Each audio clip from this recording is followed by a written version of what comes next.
Well, that was a pretty good race and doozy of a race when it comes to North Wilkesboro. Joey Logano comes and shows up and absolutely dominates tonight's race.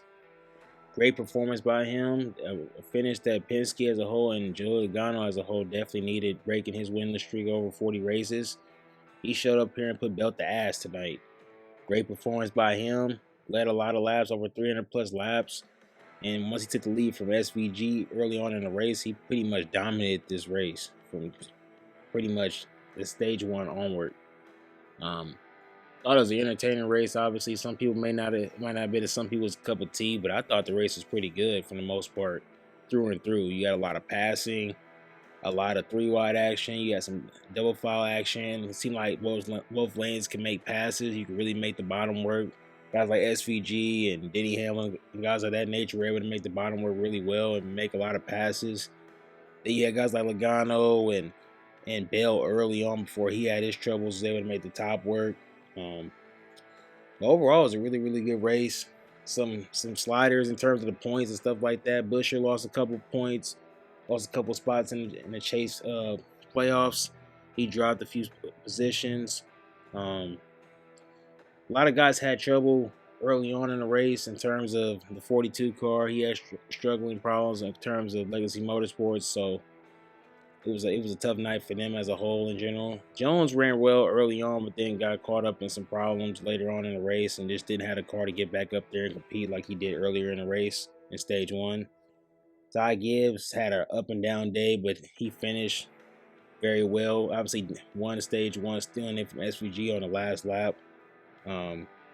He came back and was able to get a top four finish. The fact that you only had, I think, maybe 7 or 8 cars finish on a lead lap, if I'm not mistaken. I could be wrong. I know the top 5 didn't.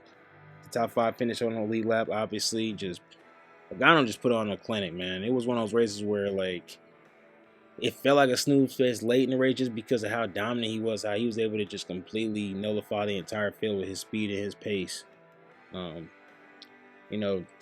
Obviously the top 5 was Logano, Denny, Chris Bush.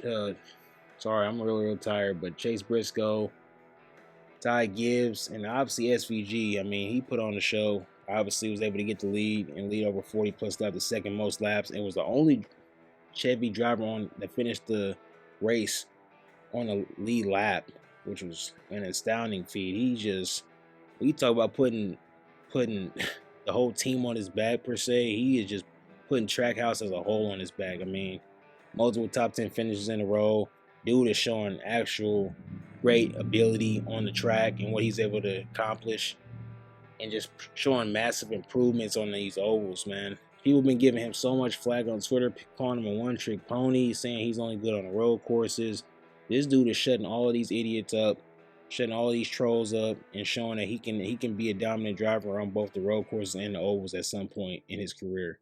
And he keeps racking up finishes like this. I have no doubt in my mind going forward, barring that Team Trackhouse gets better in terms of their equipment and their intermediate program going into the chase, he could be a factor for a win. People need to start giving him the credit he deserves. It's ridiculous that we at this point, you see the improvement throughout every week and what he's able to do on these oval tracks, and it needs to be recognized. I'm tired of it. I'm tired of hearing about it. I'm a big fan of his. Love his ability and his talent.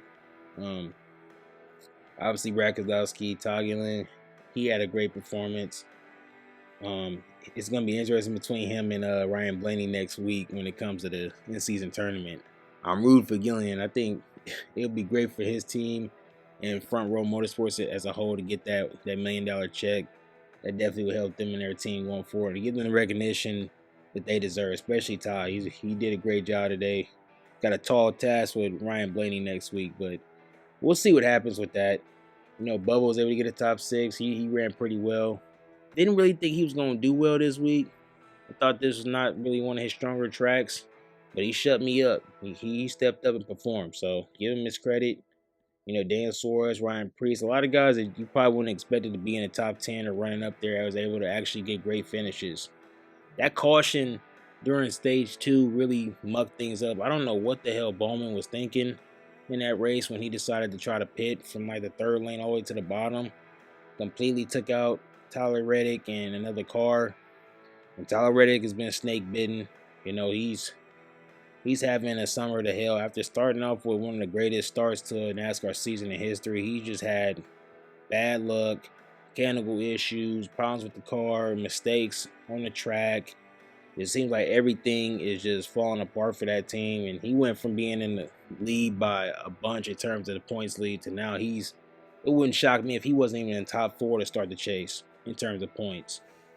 But hopefully next week in Indy he can corral his summer that's been slumping and get in the right direction going into the chase. Because having a slump like this and being in this position is not good going into the playoffs. You want to at least be having some good momentum going into the playoffs, and he's having some shitty ass momentum. So hopefully he could turn it around before the chase starts, you know.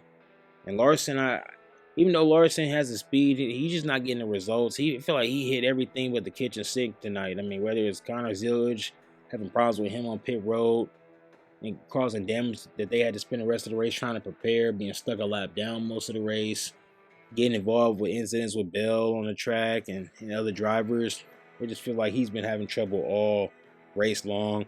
But he was able to corral it, I guess, and come on wherever he finished, 15th. So he did what he had to do to at least corral a shitty day and get an okay finish. But for Kyle Larson fans, I know you guys are just scratching your head wondering why is it so hard for this team to put a full race together over this summer break. So he's going to Indy, another track he's great at, he's won before. So hopefully he's able to come up with a good finish going forward for Indy and put his team in the right direction. He's kind of in the same boat right now with Reddick, even though Reddick seemingly has had more trouble than Larson has. So, but like I said, that Bowman wreck kind of squandered this whole race and flipped it on his head. A lot of the guys that pitted early before that wreck during the green flag pit stops, they kind of got mired behind and never was able to really recover because there wasn't enough cautions for them to get their laps back to really put them in a position to be contenders for the race. Guys like Chase, guys like Christopher Bell, and guys who kind of got stuck and mired behind in traffic. Byron had a good car and he got stuck behind traffic and he got caught a lap down during that. So Bowman, I mean, the rumors about him and his ride in the years to come has been in question for a while throughout this season, and he's just another example why he has those issues going forward, why people think that he shouldn't be in that ride no more, because he just bonehead decision. I know the crew chief took responsibility for it, but at the end of the day, man, you got to know your awareness on the track. Pitting from the third lane is just ridiculous. Spotter or not, you just got to know where you are and make that decision to wipe yourself out. Not only costed you, but it cost a lot of drivers who needed good finishes tonight. So overall, I thought the race was like a 7.5, 8 out of 10. Like I said, it was a very good race. Grueling race. It was a long race, but that's what happens in this sport when you actually, even though there are still stages, but when you actually have long ass green flag runs like that, that's what it's all about, endurance. This is an endurance race, and that's what I like to see in NASCAR. That's what makes it a true sport, unlike with some other pundits and other sports who have no idea what NASCAR and racing is all about say. But, this is an endurance race. It's not about, running into these little bullshit ass manual starts and manual little cautions. But the stage break issue is another conversation for another day. I ain't gonna muck the end of this video up with that. But overall, I thought it was a good race. Hopefully Indy provides us some even better racing, and I hope they do come back in the years to come to this track, because this track really put on some good finishing throughout the entire weekend, not just the Cup race. I thought the Xfinity race was decent. I thought the truck race was decent. I thought that was a really good race. I'm sorry. Truck race was really good. Even the late model races here was pretty good as well. So I thought overall it was a great weekend and definitely revived the energy in this Wilkesboro and in the town, everything around that associates with it, and brought back NASCAR racing to that product. So overall, good race.